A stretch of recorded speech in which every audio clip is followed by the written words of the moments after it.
चिंगुड़ी झोल तो समस्ते खाइथिबे किंतु आजिर रेसिपी पूरा नियारा। भेंडी बैगण आ पोई सहित ए चिंगुड़ी तरकारी थरे खाइले यार स्वाद निहाती मन रखिबे। आ भात सहित ए गरमा गरम तरकारी को समस्ते निश्चय पसंद करिवे। Hello everyone, yes and Mary's kitchen रे आपण समस्त को अनेक अनेक स्वागत। सो रेसिपी बनाया पई एठी हम किछि पनिपरिवा को नैछु। पनिपरिवा रे एठी आलू, पोईदंठा, बैगण आ भेंडी रो व्यवहार करिवा। आ गोटे टमाटो टमाटोटा एमिति गोटा ही रखिबे। बाकी सब पनिपरिवा को ए साइज रो काटी फास्ट रेडी कर नैछु। ये जो पांचटा पनिपरिवा कोटे भी स्किप करिवेनी। ये चिंगुड़ी से तो मिसी गले ना, यार टेस्ट खाइले ही जानि पारिबे। एबे चिंगुड़ी को धोई सफा कर साला परे एथरे दे दबा लूण स्वाद अनुसार आउ हळदी गुंड। लूण आ हळदी को चिंगुड़ी सब पर्सन रे भलो भाबरे गोळी छाड़ दबा। एबे चिंगुड़ी आ पनिपरिवा सब को भाजीबा। तो प्रथमे कढ़ाई रे पकेबा सोरिष तेल आ तेल गरम हो सारा पर चिंगुड़ी को भाजिया पई पकई नवा।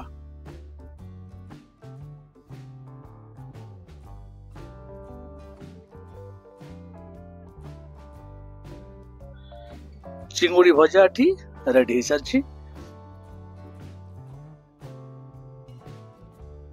एबे भेंडी के टिके हल्का भाजी नवा। अल्प टिके हळदी आ लूण मिसई याको गोटे मिनिट पई भाजीबा।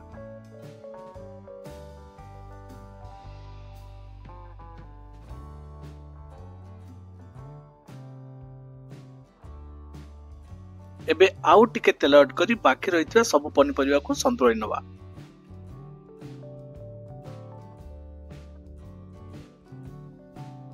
एथरे मिसेबा टिके लूण आउ हळदी गुंड।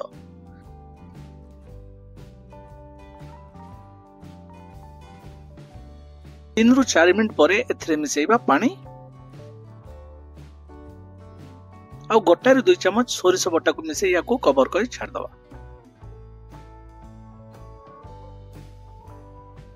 या भीतर टिके अदा और जीरा को शिଳରେ बाटी रेडी कर नबा।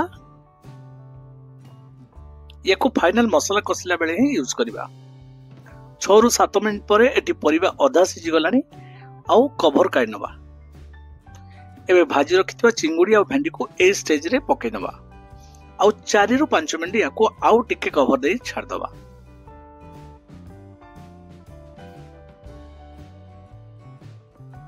पांच मिनिट एटी हेई सारछि। आउ एबे याको काढी नबा।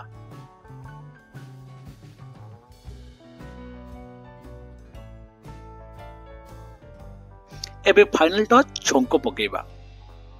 अल्प टिके सोरिष तेल नै जिबा। आउ एथरे जिवो गोटे कटा पियाज पूरा पतला पतला। याको ब्राउन कलर आसीबा जाय भाजी नबा।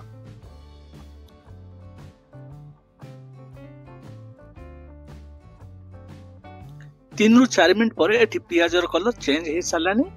तो एथरे मिसेबा जो अदा आउ जीरा को बाटी नैथिलु ना ताको मिसेबा। आउ अदा रो स्मेल जिबा जाय ताको कसिबा।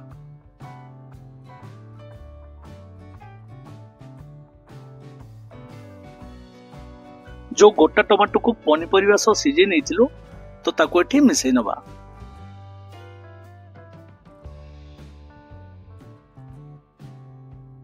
एबे एथरे दबा टिके देसी लंका गुंड, टिके काश्मीर चिली पाउडर आ मसला को बढ़िया से कसी नबा।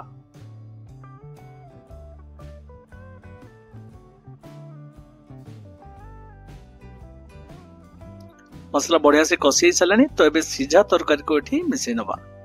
आउ 4 रु 5 मिनिट पई याको छाडी दबा हाई फ्लेम रे फोटो आसिया पई। ए चिंगुड़ी तरकारी रो टेस्ट नॉर्मल झोटू भी बेसी भल लागिवो खाया पई। आउ गरमा गरम भात सहित ये खाया पई पूरा परफेक्ट लागिवो।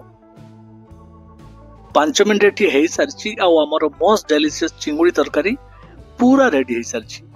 गैस रो फ्लेम एठी हबो बंद। आउ ऊपर मिसिबो अल्प टिके जीरा पाउडर। फाइनली तरकारी देखि जानि परथबे ए एक्चुअली खाया पई केते टेस्टी हेतिबो। ए रेसिपी आपन को सतरे केमती लागिला कमेंट निहाती जणातु। आउ वीडियोटी भल लागिथिले लाइक शेयर और सब्सक्राइब करिया पई जमा भी भूलिबेनी। पुणी आसिबु नुआ को रेसिपी सह। नमस्कार, जय जगन्नाथ।